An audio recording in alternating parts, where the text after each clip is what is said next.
to make curry leaves and yogurt mask for hair. Take 1 cup of yogurt and a handful of fresh curry leaves. Next, wash and then grind the curry leaves to form a smooth paste. Mix this paste with the yogurt in a bowl. Now, apply this mixture to your hair from the roots to the tips. Leave it on for 30 minutes and shampoo your hair. For best results, use this mask once a week to boost hair growth. Curry leaves are a rich source of protein which is essential for hair growth and maintaining overall health of your mane.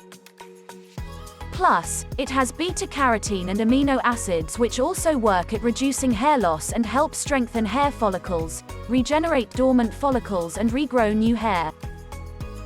Curry leaves benefit thin and falling hair and make it visibly fuller and better.